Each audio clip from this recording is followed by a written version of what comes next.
Bienvenue chers élèves dans votre chaîne de physique-chimie, Physia-Chimia. Ces cours sont destinés aux élèves du deuxième baccalauréat, discipline scientifique.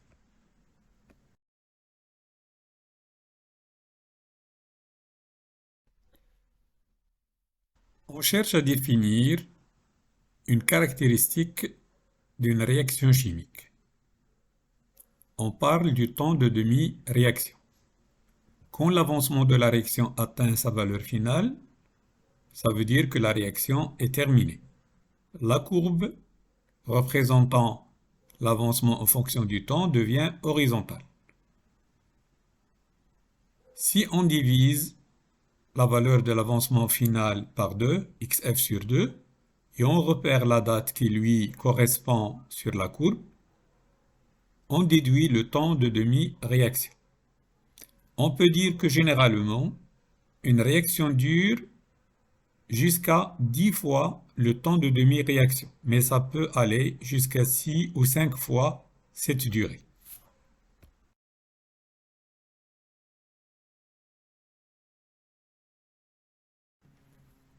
On définit donc le temps de demi-réaction comme étant la durée au bout de laquelle l'avancement de la réaction atteint la moitié de sa valeur finale. L'intérêt du temps de demi-réaction, c'est qu'il renseigne sur la durée d'une réaction. On a dit que ça peut aller jusqu'à 10 fois le temps de demi-réaction en général.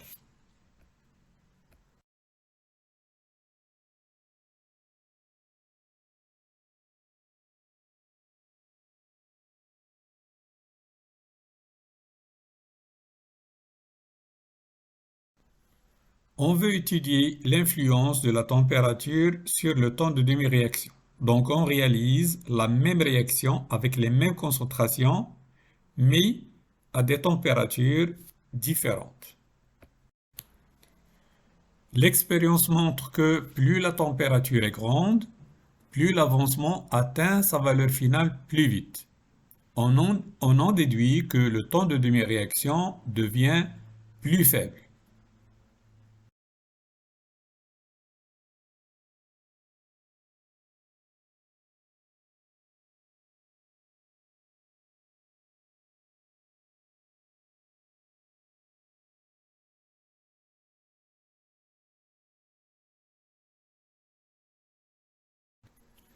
Une deuxième observation importante, c'est que la température ne change pas l'état final du système chimique. On atteint toujours la même valeur de xf, mais plus vite si la température est élevée. On peut réaliser le suivi d'une réaction chimique par l'évolution de la concentration d'un réactif. Cette concentration diminue au cours du temps, bien sûr, ou par l'évolution d'un produit, la concentration d'un produit augmente au cours du temps.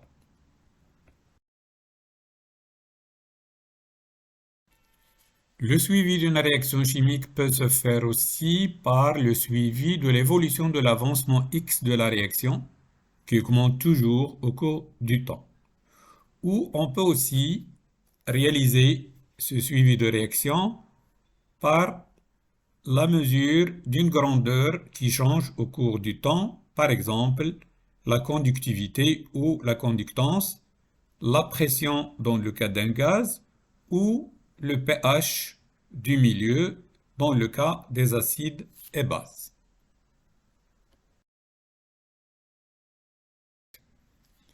On définit la vitesse de disparition d'un réactif comme étant moins la dérivée par rapport au temps de la concentration de ce réactif, car la concentration change au cours du temps.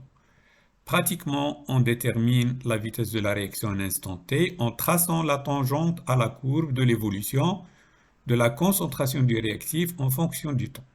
Puis, on choisit deux points pertinents sur cette tangente et non pas sur la courbe, et on détermine la vitesse à l'instant t en réalisant moins, entre parenthèses, la concentration du réactif à l'instant t2 moins sa concentration à l'instant T1 divisé par T2 moins T1.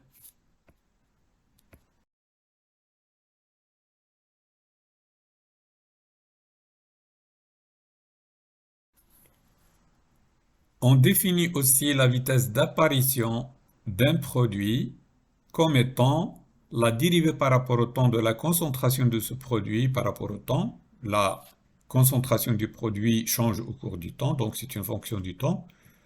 On suit les mêmes étapes précédentes.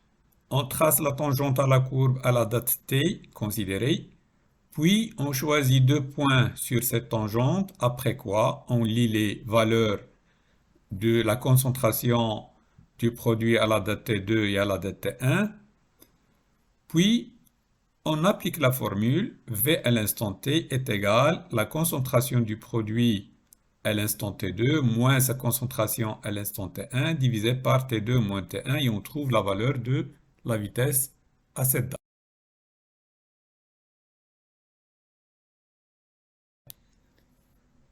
Quand le suivi de la réaction est fait par le suivi de l'avancement de la réaction au cours du temps, on a donc la courbe x égale à f de t.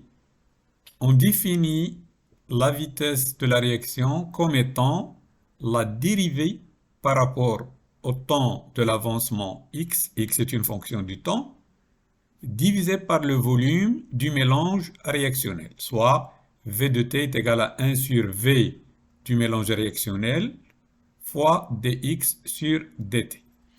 On détermine la vitesse volumique de la réaction à une date t en traçant la tangente à la courbe à cette date, puis on choisit deux points sur cette tangente, on détermine les valeurs de x2 à t2 et sa valeur à x1 à t1, après quoi on applique la formule V, vitesse de réaction à l'instant t, est égal x2 moins x1 sur t2 moins t1 multiplié par 1 sur le volume de la solution ou du mélange réactionnel. L'unité de la vitesse volumique de la réaction est le mol par litre par minute dans la plupart des cas.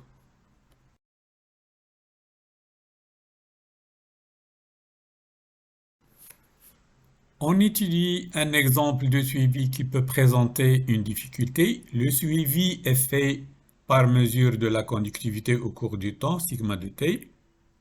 En réalisant le tableau d'avancement de la réaction, on aboutit à la relation entre sigma et l'avancement x. À titre d'exemple, sigma de t est égal à 4x plus 6. Bien sûr, on nous donne la courbe sigma de t. Comment alors déterminer la vitesse de la réaction dans cette situation? Pour déterminer l'expression de la vitesse volumique en fonction du temps, sigma de t, il faut faire un effort. C'est le côté maths qui présente la difficulté. On a trouvé par exemple sigma de t est égal à 4x plus 6. On en déduit que x est égal à sigma de t moins 6 sur 4, égale aussi 1 sur 4 sigma de t moins 1,5. On fait la dérivée de x par rapport au temps, dx sur dt est égal à 1 quart fois d de sigma sur dt. 1,5 est une constante, car sigma de t est une fonction de temps, c'est-à-dire elle varie au cours du temps. On remplace alors cette expression dans celle de la vitesse. On a la vitesse à un instant t est égale à 1 sur le volume du mélange réactionnel fois dx sur dt. On remplace ce qu'on vient de trouver, d'où la vitesse de la réaction à un instant t est égale à 1 sur 4 fois le volume du mélange réactionnel fois la dérivée de sigma par rapport au temps.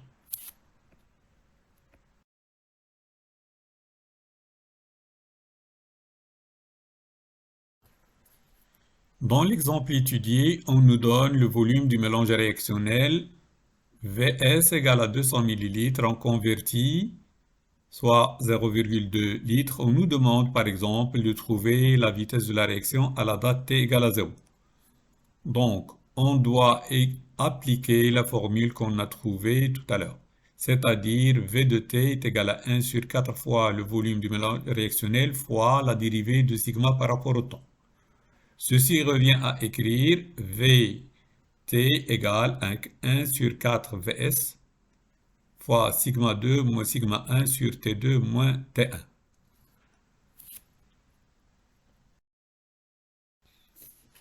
On trace alors la tangente à la courbe à la date t égale à 0, puis on choisit deux points sur cette droite.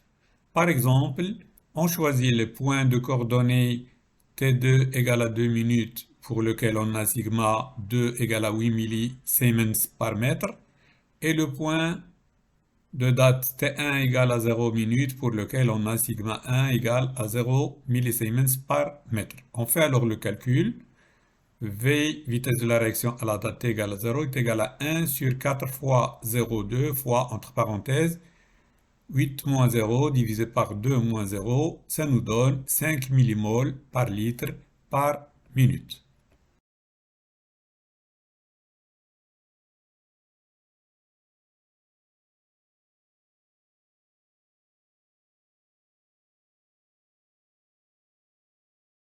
Merci de votre attention et à bientôt dans une nouvelle leçon.